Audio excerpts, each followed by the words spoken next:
Rain slammed against the hospital windows as if the sky itself was screaming. It was just past midnight when the front doors burst open, letting in a gust of wind and a young woman soaked to the bone. Her long, dark coat clung to her body, and under it, clearly visible, a swollen belly that left no doubt she was in the final stages of pregnancy. Nurse Becca looked up from her chart and froze. The girl stumbled forward, clutching her stomach, eyes wide with panic. "Please," she gasped, "it's happening, but listen to me." Becca rushed over, catching her just as her knees buckled. "I'm pregnant," the girl cried, her voice cracking, "but the baby isn't mine." Before we dive into this emotional story, comment below where you're watching from and like this video to attract a life full of health. The ER staff moved fast. A wheelchair appeared out of nowhere. Monitors were wheeled into position. The young woman was rushed through double doors as staff called ahead to labor and delivery, but her words echoed in Becca's mind. "The baby isn't mine." Dr. Nathan Reed was prepping a fractured wrist in Trauma Room 3 when he got the page. Pregnant female, no ID, possible delusional episode, imminent delivery. By the time he reached OB, the girl was already in a delivery suite, shaking uncontrollably. Becca stood beside her, holding her hand. "What's your name, sweetheart?" The girl didn't answer. Instead, she stared at the ceiling, whispering again and again, "I'm not the mother. I'm not the mother." Nurses exchanged glances. Was it a mental break? Dissociation? Drugs? But Dr. Reed noticed something else. Her pupils were clear. Her vitals were steady. Her mind, for all its panic, was alert. She wasn't hallucinating. She was afraid. Less than 30 minutes later, the baby came into the world. A boy, healthy, pink, wailing as if he too knew something was wrong. The young woman flinched when they placed the child on her chest. She didn't look at him. She turned to Becca and said something so quiet the nurse almost missed it. "Don't let them take him. Please, I promised her." Becca leaned in. "Promised who?" The girl didn't answer. She passed out. And just like that, the story began. Not with a birth, but with a lie too painful to be fake, and a baby at the center of a truth no one was ready to hear. The infant was taken to the neonatal observation unit for standard monitoring, but his vital signs were strong, and he showed no signs of distress. On paper, everything was normal, but nothing about this case was. Dr. Nathan Reed stood at the foot of the girl's bed as the monitors beeped steadily. She was stable, but unconscious. No wallet, no phone, no insurance card. Her clothes were soaked and ripped, her shoes mismatched. Whoever she was, she had run from something, or someone. Nurse Becca sat quietly beside the girl, watching her chest rise and fall. She couldn't shake what she'd heard. "I'm not the mother. I promised her." Who was her?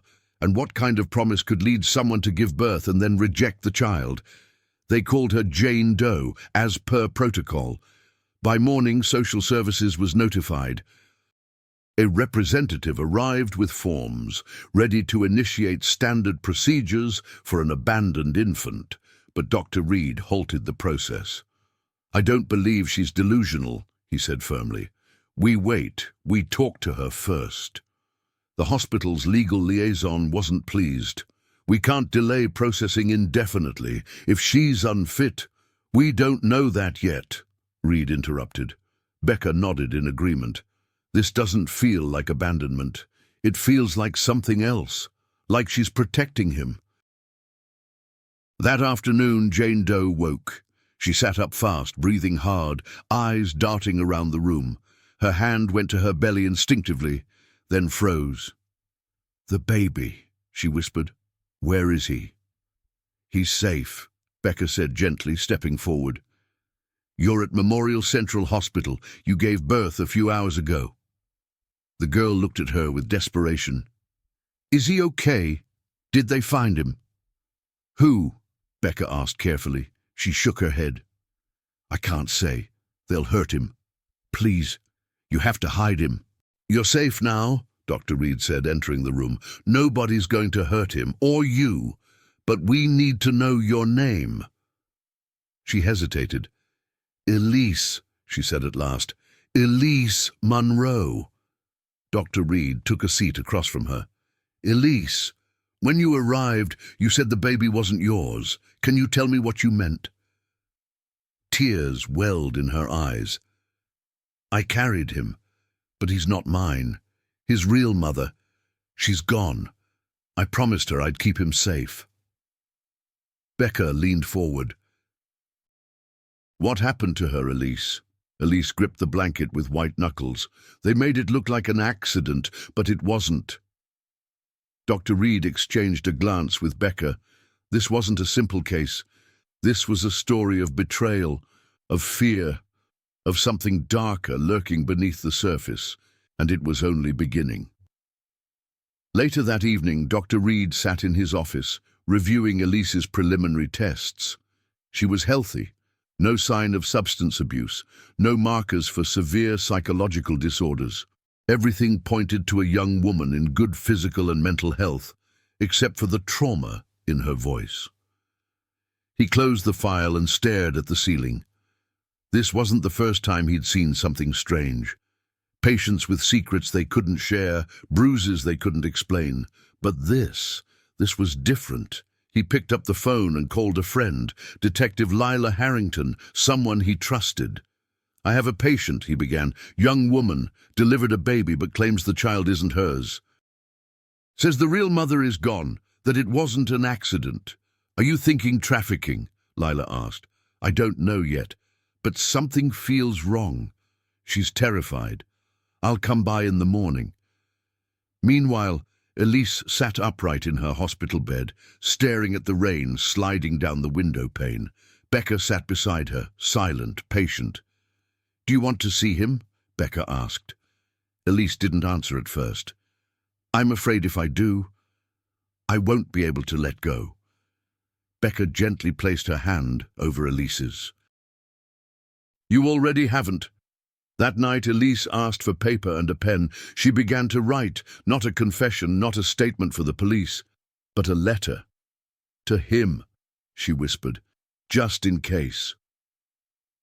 The next morning, Dr. Reed entered her room with Detective Harrington.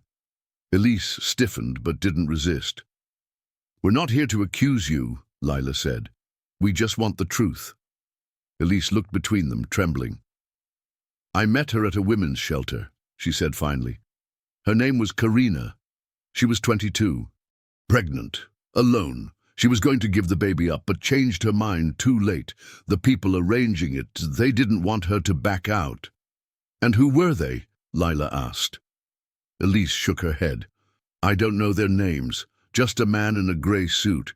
Always wore sunglasses, even inside. And a woman, blonde, quiet, always watching. They threatened her. They drugged her, made it look like she overdosed. She wasn't even an addict. Dr. Reed clenched his jaw. And the baby. They tried to take him, but I was there when it happened. I ran. I didn't know what else to do, so I left town. I hid. I carried him the rest of the way. Lila leaned forward. And now, I need to keep him safe. That's all that matters. She wiped her tears and handed Lila the note she had written, just in case they find me first. In the hallway, Lila folded the letter and placed it in her coat pocket. She's not crazy, she said quietly. She's the only one telling the truth. Dr. Reed nodded. Then we'd better protect her. And the baby. Elise was moved to a secure private room on the 4th floor under a quiet directive from Dr. Reed. No visitors, limited access, only trusted staff were informed. It wasn't protocol, but nothing about this case fit protocol. Downstairs, Detective Harrington began digging into Karina's name. But there was no death certificate, no missing persons report, no obituary. She had simply vanished. And the shelter Elise mentioned, burned down 11 months prior under unknown causes. 3 fatalities listed, none named Karina. Someone had covered their tracks. Lila returned to the hospital that evening and handed Dr. Reed a single page she had printed from an old case file. This photo was in the shelter's intake documents. That's Karina. Dr. Reed studied the image, a tired young woman with dark eyes and a faint smile, holding her swollen belly like it was the only thing she had left in the world. "She doesn't look like someone who would give up," he said softly. "She didn't," Lila replied. "They took her choice." Meanwhile, Elise sat in her room, finally allowed to see the baby. Becca entered with the infant swaddled in a soft blue blanket. Elise's hands shook as she took him. The baby blinked up at her, then yawned. He looked so peaceful, and yet her heart ached. "He was supposed to go to her," Elise whispered. "He was her chance to start over." Becca sat on the edge of the bed. "You gave him that chance." "No, I gave him a future." "But what kind of future does he have if they're still looking?" As if on cue, a security alert came through the hospital's main channel. A man had attempted to gain access to the 4th floor using falsified credentials. When stopped, he fled. Security footage showed a tall figure in a grey suit and sunglasses, matching Elise's description. He had come for the baby. Dr. Reed called an emergency meeting with hospital administration and the police. "This isn't a custody dispute," he told them. "This is a conspiracy. But we have no legal proof," the hospital's legal advisor argued. "The child was born here, yes, but Elise has no documentation. She's not the biological mother. And Karina, if she's dead, we can't establish lineage." Lila stepped in. "We don't need proof of biology to investigate a crime. We need to protect the witness. And the baby," Reed added. That night, Elise held the child close and sang to him. A lullaby Karina used to sing at the shelter. "Sleep, little star, sleep where you are." She remembered the way Karina would press her hand to her belly and hum the same tune. And in that moment she made a decision. "If they come again," she whispered to Becca, "I won't run. I'll fight." Again, the hospital became a fortress. Security was doubled on all entrances. The 4th floor required staff ID plus biometric verification. Cameras were monitored around the clock. No one, not even medical reps, could access Elise or the baby without direct clearance. But fear still crept in like smoke, because Elise knew something the rest didn't. "They don't give up," she told Becca in a hushed voice. "Once they want a baby, they don't stop until they get it." Becca stared at her. "How many others have they taken?" Elise hesitated. "At least 3, maybe more. All girls from shelters, all with no family, no paper trail. They pick girls who won't be missed." Becca swallowed hard. "Why hasn't anyone stopped them?" "Because they use front organizations, legal-sounding agencies, and by the time someone asks questions, there's no one left to answer them." Dr. Reed joined them that afternoon, carrying a manila folder. He handed it to Elise. Inside were court documents, sealed juvenile files, private notes from the shelter, and a photo of Karina holding her son's ultrasound in a worn folder. "She kept this," he said, "right up until the night she disappeared." Elise traced Karina's face with her finger. She was so excited. She used to talk to him every night. "You did everything right," Reed said gently. "You kept him alive." "No," Elise whispered. "I just delayed the fight." That evening, Detective Harrington returned with disturbing news. The adoption agency Karina was supposedly working with, it doesn't exist. The paperwork she signed was forged. But here's the thing. She held up a document. This signature. It matches one on a consent form filed with a major hospital 6 months ago for a different girl. Also disappeared. Dr. Reed felt cold. "They're running an operation, A chain. Lila nodded. And if we don't move fast, they'll disappear again. But the next morning, a court order arrived, filed anonymously. It demanded custody of the child be transferred to a private couple, names redacted, based on pre-birth arrangements. It was signed by a judge, but Lila immediately recognized the signature. He was suspended 3 months ago. This is a fake. They were running out of time. Elise, holding the baby in her arms, looked at Dr. Reed and Becca. If something happens to me, promise me he won't end up with them. Reed knelt beside her. I promise you, with everything I have. That night, an unmarked van parked across the street from the hospital. Inside, 2 figures watched the windows glow. He's in there, the man in the grey suit said.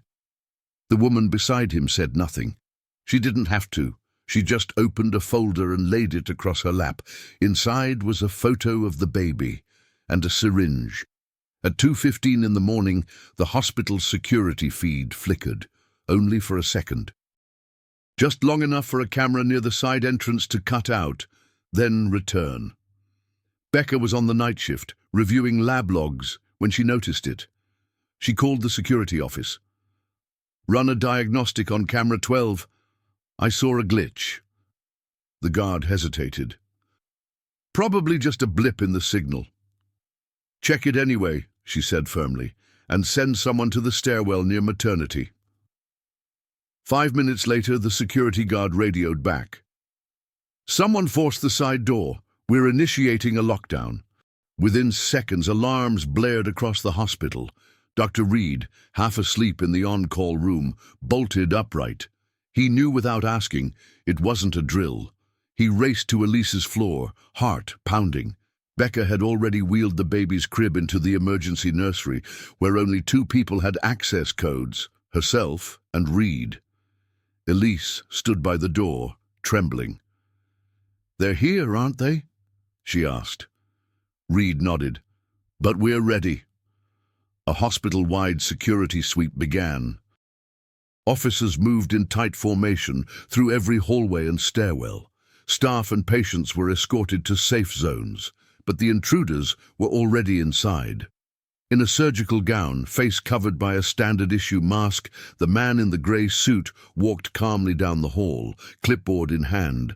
Anyone passing him assumed he was just another doctor, until he reached the storage room beside the NICU and picked the lock. Inside, he pulled out the syringe from his coat pocket and waited. Outside, Detective Harrington arrived with backup.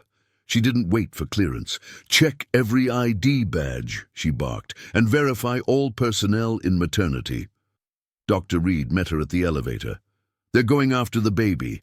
He's in a sealed room. Then we need to seal the building. Just then, a nurse screamed from the 3rd floor. Someone had tried to force their way into the NICU through a wall panel connected to maintenance ducts. The intruder had vanished by the time guards arrived, but left behind a pair of latex gloves and a blood-streaked ID badge. It belonged to a technician who hadn't shown up for work in 3 days. Lila picked it up, heart racing. This wasn't a kidnapping attempt, she said slowly. It was a test run. Becca, watching the monitors in the emergency nursery, held the baby close. He's safe, she whispered, but she knew that wouldn't last. Not unless they found out who was behind this, and why a baby no one knew existed was worth so much to so many. Morning light filtered weakly through the hospital windows, but no one felt relief. The intruders had vanished as suddenly as they had appeared, leaving behind only questions and the uneasy sense that they would return, smarter, bolder, and more prepared. Dr. Reed hadn't slept. He sat in the staff lounge, fingers clenched around a cup of cold coffee, watching security footage frame by frame. The man in the surgical gown had avoided every major camera, his movements careful, practiced. This wasn't his first time. Detective Harrington entered with a folder under her arm and circles under her eyes. We ran the prints on the gloves, she said. They're partial, but they matched someone in a sealed juvenile case from 18 years ago, a man named Curtis Vale. Reed looked up. That name mean anything? It did to the feds, Lila said. He was part of a trafficking ring that used fake fertility clinics as a front for black market adoptions. The operation went dark in 2011, thought to be dismantled, but guess who never turned up in custody? Reed exhaled slowly. Curtis Vale. Exactly. They both knew what it meant. This wasn't about one baby. It was about a network. Meanwhile, Elise held Lucas, finally named, in her arms, rocking him softly in the quiet of the private nursery. Becca had fought to keep him close, against hospital policy, because Elise said something no one could forget.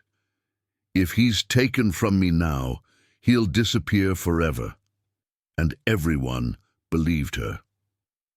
The sound of footsteps in the hallway made Elise flinch, but it was Becca. She brought a small envelope, sealed with a wax stamp. "This came for you," she said, puzzled. "No sender." Elise opened it with trembling fingers. Inside was a photo. Karina, smiling, holding her baby bump. Dated 5 days before her death, and on the back, a handwritten message. "She trusted the wrong people. Don't make the same mistake." Elise's blood went cold. "They're watching us," she whispered. Becca didn't speak, but she took Elise's hand and squeezed it hard. "They can watch," she said. "They won't touch him." Later that day, Lila got word from a contact in Child Protective Services. The couple from the forged court order, the ones who claimed to be pre-approved adoptive parents, had filed similar claims in 2 other states over the past year. Both children had vanished from the system shortly after birth. No records, no follow-up, just gone. "We need to expose this," Reed said, publicly. "We can't do that yet," Lila warned. "Not until we know where they're hiding the others. If we move too soon, they'll shut everything down and vanish again." Elise, listening quietly from the doorway, finally spoke. "Then let me help you." Reed turned to her. "How?" "I know their process. I know how they lure girls. What they promise, what they threaten. If I tell my story, if I do it right, I can bring others out of hiding." Lila raised an eyebrow. "You want to go public?" "No," Elise said. "I want to go loud." 3 days later, the hospital conference room was turned into an impromptu studio. A local news team had agreed to an exclusive interview with Elise under strict conditions. Her identity would remain hidden, her voice altered, but her message would be heard. Elise sat beneath soft lights, a blanket across her lap, her hands folded tightly. Beside her, Dr. Reed offered silent support. Behind the glass, Becca watched with misty eyes, Lucas sleeping in her arms. The interviewer began gently. "Why did you come forward now?" Elise looked into the lens, eyes steady despite the storm beneath them. "Because someone has to. Because they're still doing it." She told her story, how she met Karina at a shelter, how promises of help turned into threats, how Karina had tried to escape too late, how Elise ran, carrying a child that was never hers, just to protect a life that was meant to be thrown away. The room was silent. The interviewer leaned in. "And what do you want?" "I want every girl they lied to know they're not crazy. I want them to know someone believes them. And I want them to know, this time, they didn't win." The segment aired that night, and the world reacted. Emails poured in, messages from women who had lived the same nightmare, from nurses who remembered similar girls, from shelters with stories swept under rugs, even from law enforcement agents who suspected something deeper but never had proof. The silence was broken, and suddenly Elise wasn't just a survivor, she was a spark. Within 48 hours, 2 more young women came forward, both with stories almost identical to hers. Both had babies taken after birth. Both had been labeled unstable, unfit, unworthy. Now they had proof. Detective Harrington formed a task force. Federal agents joined the investigation. Search warrants were signed. And all leads pointed toward a private medical foundation in Connecticut, where multiple birth records had been altered in recent years. But the Carltons, the couple behind the latest forged adoption order, had vanished. A house emptied, phones disconnected. They knew the walls were closing in. But this time, so did Elise. "I'm not afraid of them anymore," she told Dr. Reed one night. "They should be afraid of me." Lucas gurgled from his bassinet, kicking his feet in the air. Reed smiled. "He's lucky to have you." "No," she said softly, looking at the baby with love only born of sacrifice. "I'm lucky to have him. He gave me a reason to live." As the investigation unfolded across the country, Elise remained under protection, but she no longer lived in fear. She lived with purpose. And every night she sang to Lucas, "Sleep, little star. Sleep where you are." And now she knew. He was exactly where he belonged. With the investigation in full swing, the media dubbed it the Hidden Cradle Network. Elise's interview had cracked the silence open like glass under pressure, and now everyone wanted answers. Hospitals across the state began revisiting past adoption cases, some of which revealed missing documentation, unauthorized visitor logs, or young mothers who had vanished after birth. Elise's courage had set off a national reckoning. Detective Harrington worked day and night alongside federal agents. Files were pulled, shelter records reopened, and court documents unsealed. Piece by piece, the picture became clear. The trafficking ring had operated under the cover of charitable organizations. Adoption advisors recruited vulnerable young women, offering help and shelter, then took everything from them. The infants were handed off to wealthy couples through illegal channels. No legal guardianship, no monitoring, no trace. One by one, names emerged. Hospitals complicit, judges bribed. Caseworkers silenced. It was bigger than anyone imagined. But as the legal system prepared to strike, Elise faced another battle, one she hadn't expected. Child Protective Services contacted the hospital, questioning her guardianship of Lucas. Technically, Elise had no legal rights. She was not the biological mother. She was a minor. And despite everything she'd done, the law saw only what was on paper. "They can't take him," she whispered to Dr. Reed. "They can't." He placed a hand on her shoulder. "We're not going to let them." The hospital assembled a legal team. Becca contacted every agency willing to testify on Elise's behalf. Even other survivors wrote letters, pleading for her to be allowed to stay with the child she had saved.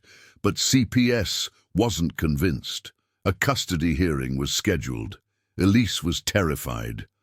"What if they send him to foster care?" she asked Becca in tears. "What if he disappears again?" Becca knelt beside her and cupped her face. "Then we fight harder, you hear me? We don't give up now."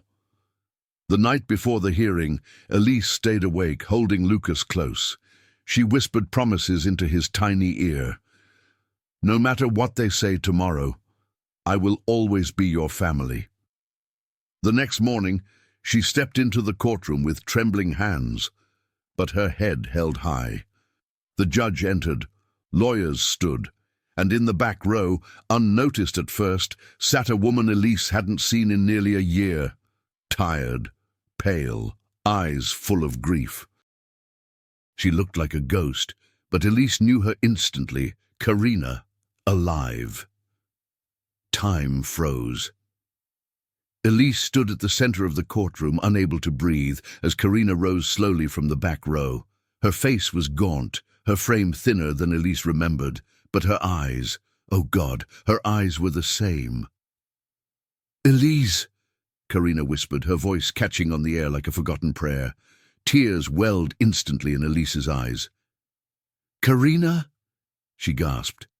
The judge looked between them, confused. "Do you know this woman, Miss Monroe?" Elise nodded slowly. Yes, she's the baby's mother. A wave of murmurs filled the courtroom. Lawyers whispered, pens scribbled furiously. Karina stepped forward, her steps uneven, like she hadn't walked free in a long time. "I'm sorry," she said, her voice cracking. "They told me he died. They drugged me, kept me locked up. I only escaped 2 weeks ago." She turned to the judge. "Elise saved my son. She risked everything. Gave up her own life to give him a chance." The judge called for a recess. Outside the courtroom, Elise and Karina embraced, their sobs echoing off the marble walls. Becca stood nearby, hand over her heart, crying openly. "I thought you were dead," Elise whispered. "I wanted to be," Karina admitted, "until I saw your interview. That was the first time I believed he might still be out there." Dr. Reed approached, stunned. "We'll get you medical care, legal representation, whatever you need." Karina looked down at the baby sleeping in Elise's arms. "He knows you," she said softly. "He's safe with you." Inside, the judge reconvened. With Karina's testimony and the mountain of evidence now in play, the court made a decision. Karina was granted full parental rights, pending a recovery and reintegration plan with the hospital's care network. But she made a request. "I want Elise listed as his legal guardian until I'm strong enough," she said. "She's his home." The judge considered, then nodded. "Granted." Gasps filled the room. Elise, still holding Lucas, wept as Karina reached for her hand. "You gave him life," Karina said. "Now let me learn how to do the same." In that moment, there were no laws, no trauma, no scars, just 3 people bound together by survival, sacrifice, and love. Outside, the sky finally cleared, and the sun broke through the storm.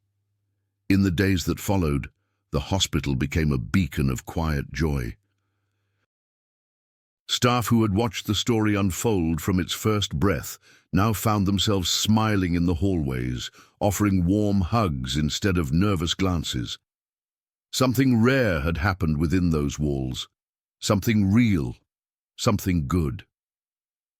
Elise and Karina were moved into a transitional care suite together, a room with enough space for Lucas to sleep between them.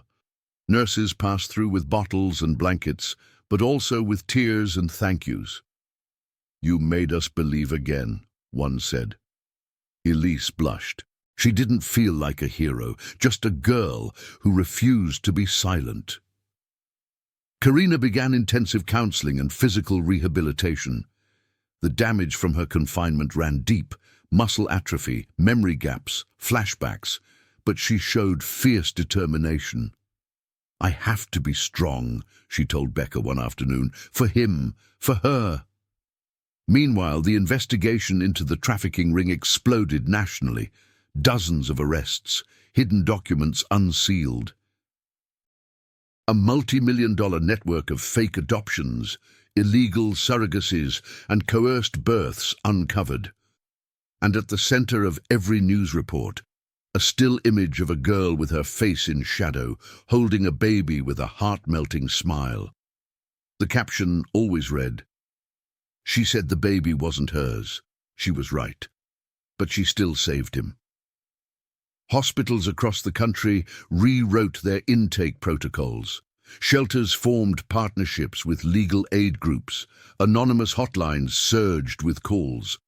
The system was far from fixed, but it had been pierced because of Elise and Karina and the baby who had brought them together.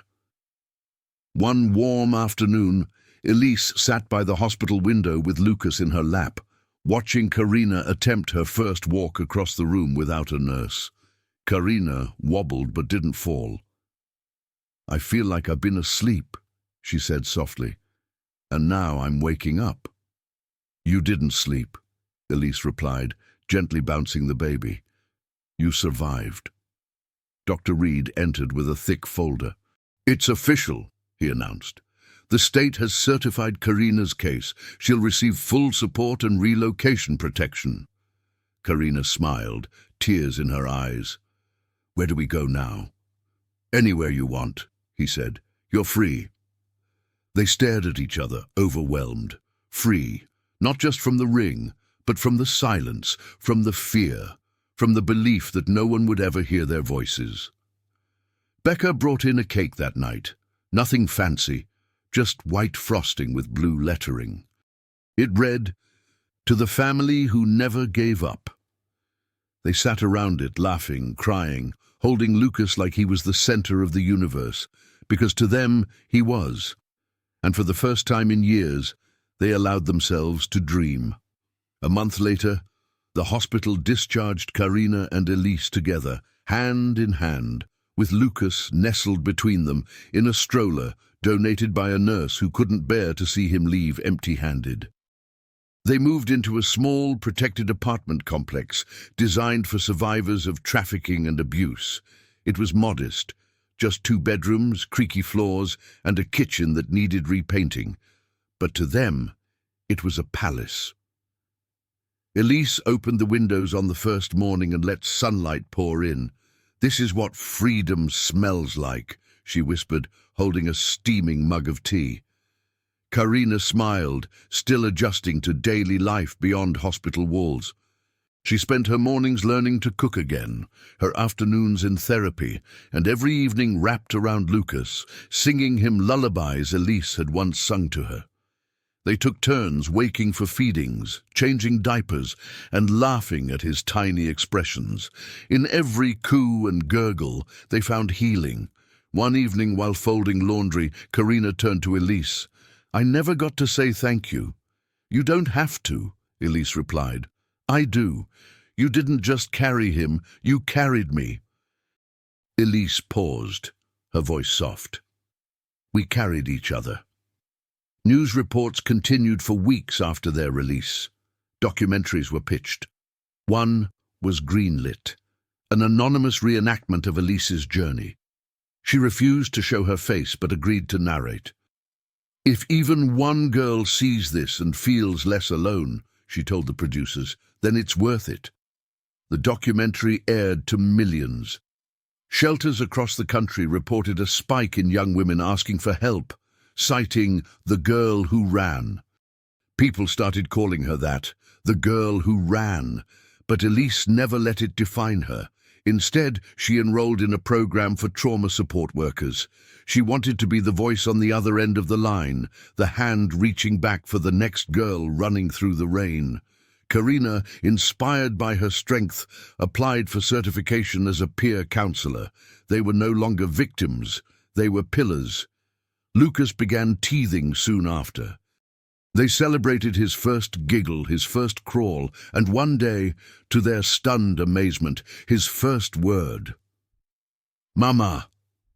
Both women looked at each other, unsure which he meant. And then he reached for them both. They cried for hours. In that tiny apartment filled with broken things and new beginnings, they created something sacred, a home. Because no matter how the story began or how violently it fractured, it had been rewritten by love and rewritten again by choice. As seasons changed, so did the rhythm of their lives. The trauma didn't vanish, it echoed in quiet ways. Karina sometimes woke in a sweat, memories of locked doors and hollow threats haunting her sleep. Elise froze in crowds, flinching when she saw someone in a grey suit, but now they had tools, support, and each other. On Lucas's first birthday, they invited the people who had stood by them in the darkest hour. Becca arrived with a wrapped gift almost as big as Lucas himself. Doctor. Reed brought a children's book, inscribed with a message, "To the boy who reminded us what courage looks like." Even Detective Harrington came, out of uniform for once, and handed Elise a card. Inside was a note. "The investigation is over. They're never coming back." The Carltons had been caught boarding a private plane to Argentina with falsified passports. Inside their luggage were dozens of forged adoption records and over $100,000 in cash. They pled guilty. Dozens more were arrested in the ring's final sweep. Karina stared at the card in disbelief. "It's really over." Elise nodded, holding Lucas close. "Now we get to start living." That night, after everyone left, they sat on the couch in silence, watching Lucas chew on his first cupcake with sticky fingers. "He's going to grow up knowing everything," Karina said. "You think we should tell him?" Elise asked. Karina looked at her, firm but gentle. "Yes, not today, not soon. But one day, he deserves to know the truth." Elise nodded slowly. "And he'll be proud. He'll know he was loved," Karina whispered.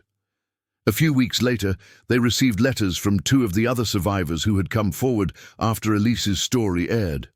One was now in college. Another had reunited with her child after 4 years apart. They all credited Elise.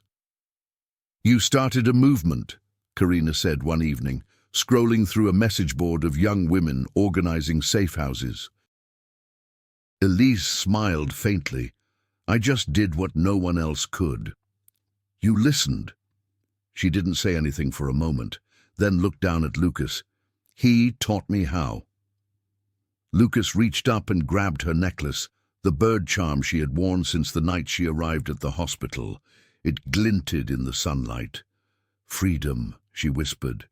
It no longer felt like a dream. It was theirs, and no one could take it away again.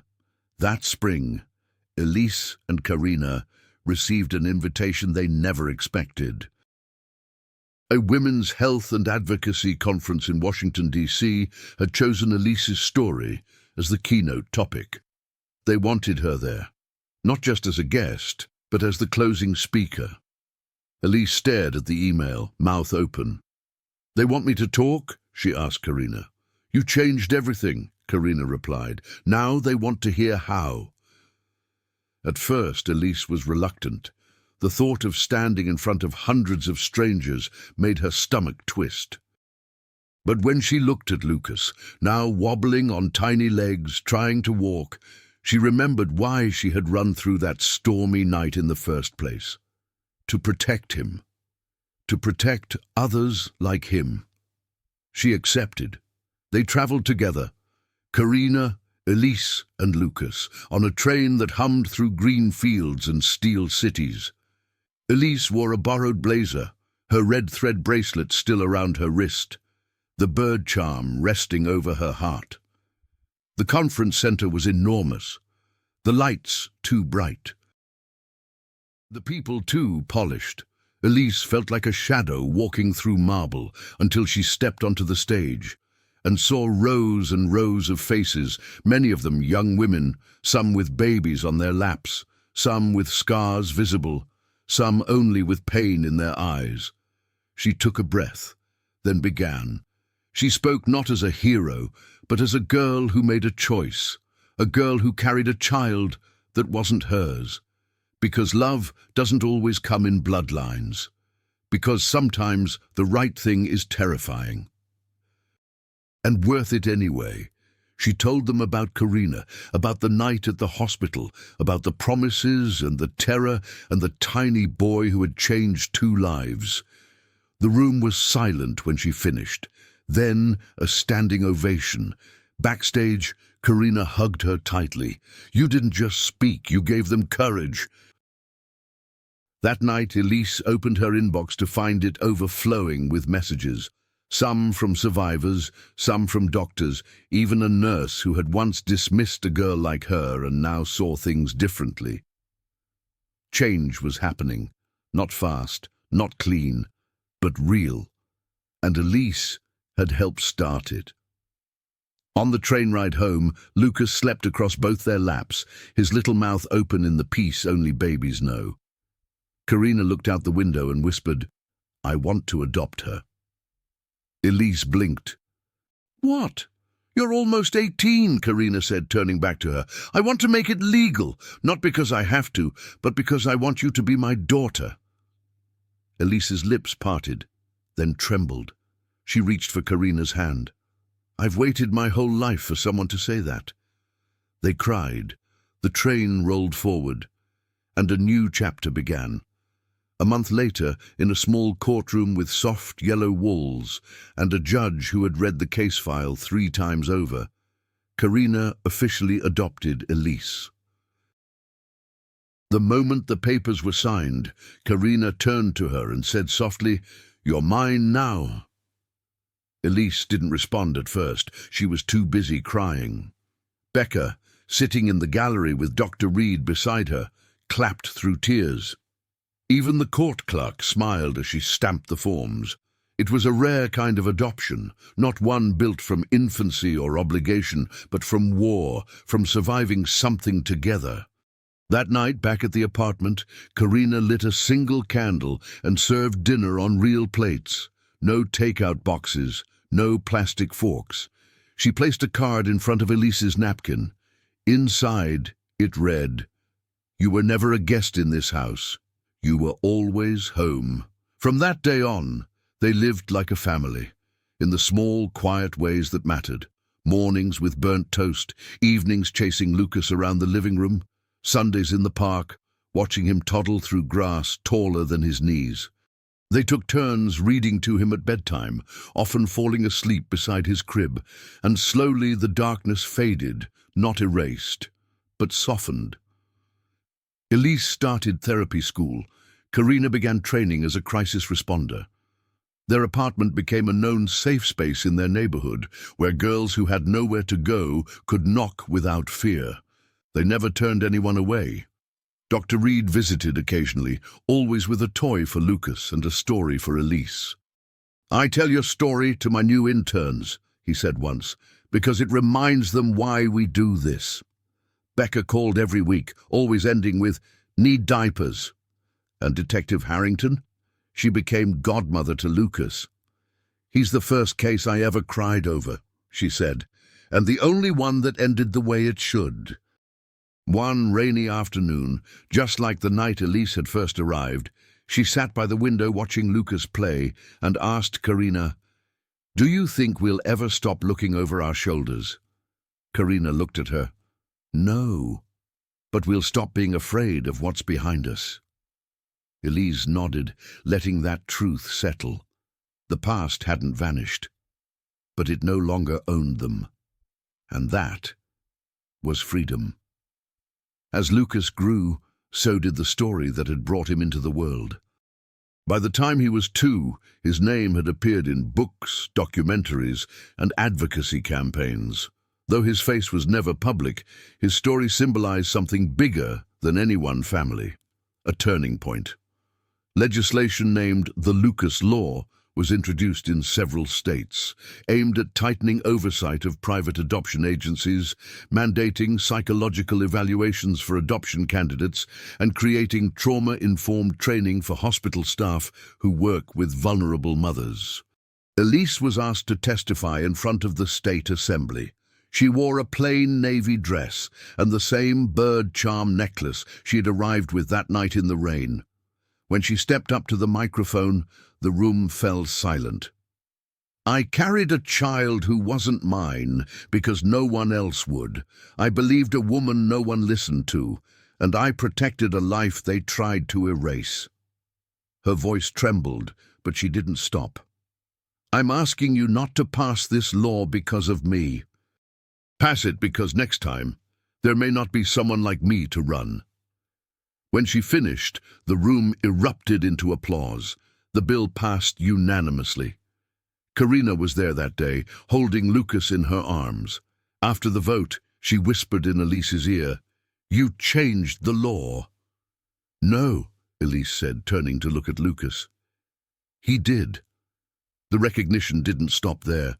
Elise received an award for humanitarian impact. Karina was honored for survivor advocacy.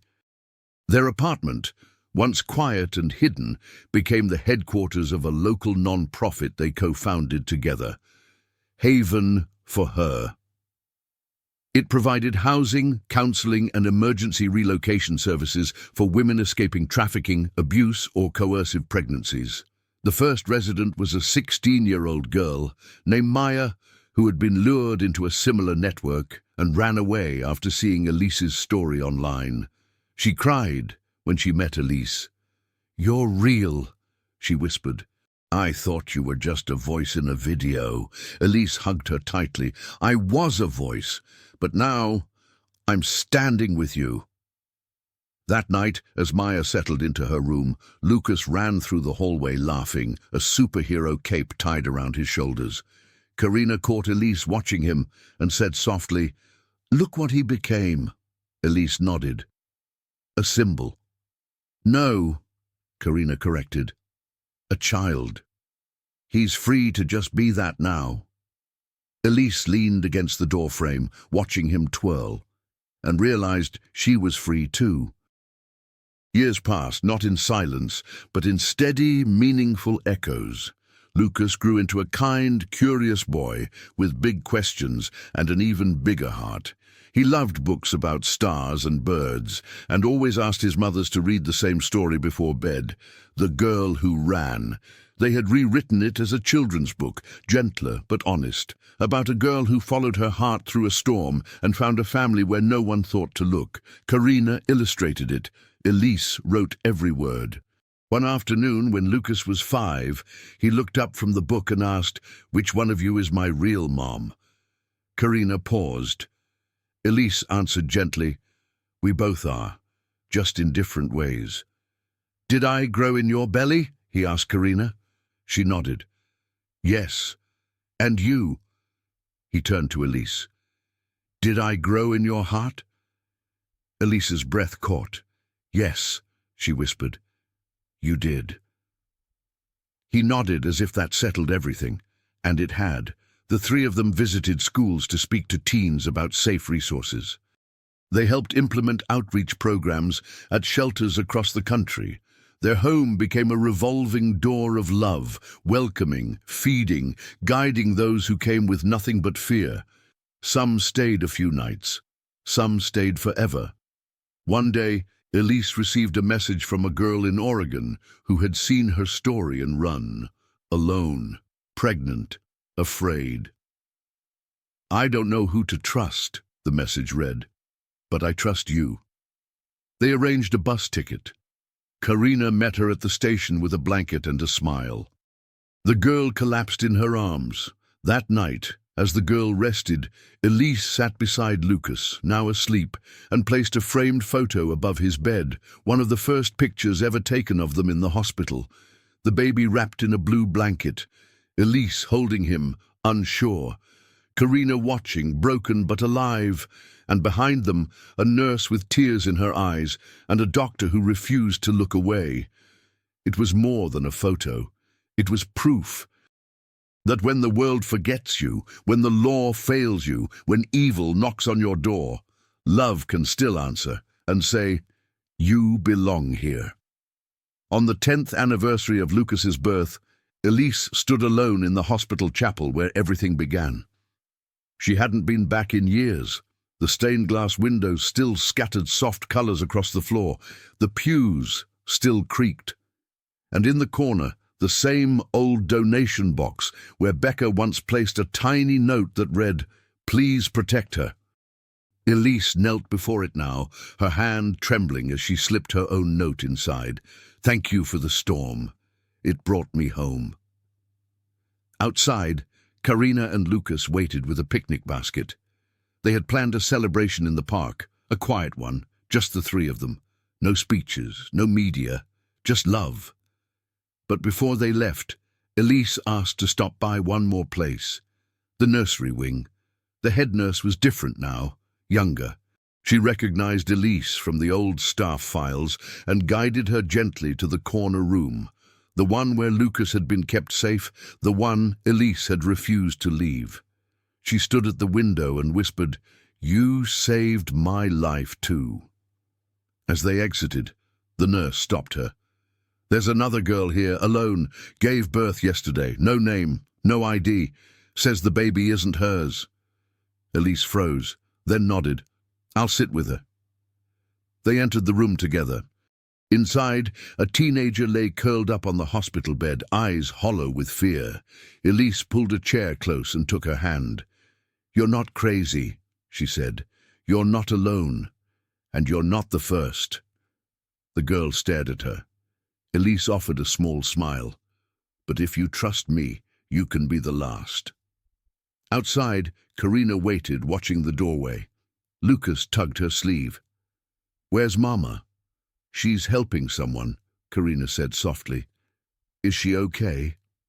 "She's exactly who she's supposed to be." Later that night, the three of them lay under a sky full of stars. Lucas pointed upward. "Do you think that's the one you wished on?" he asked Elise. She looked up, tears pricking her eyes. "No," she said. "I didn't wish on a star."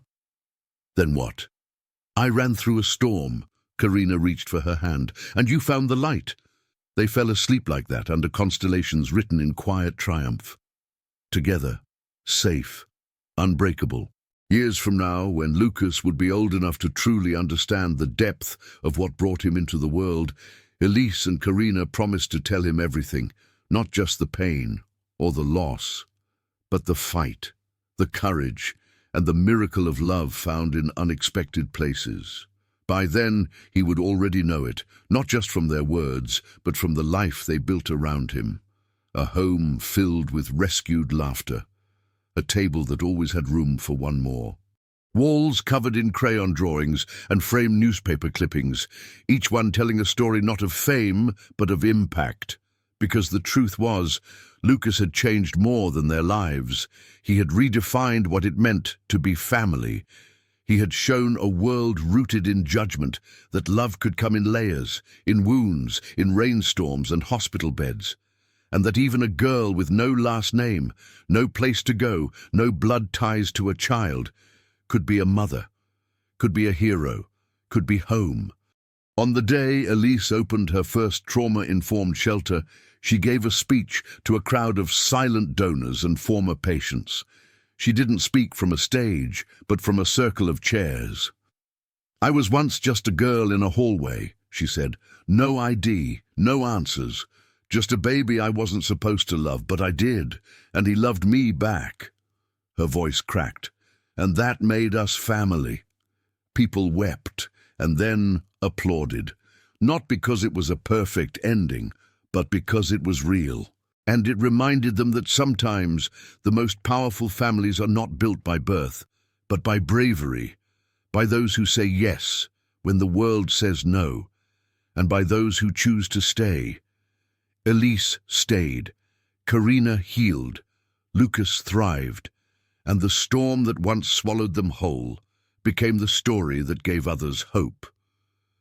Thank you for joining us on this journey. If this story moved you, don't forget to subscribe to Medical Case Stories for more emotional, true-to-life experiences.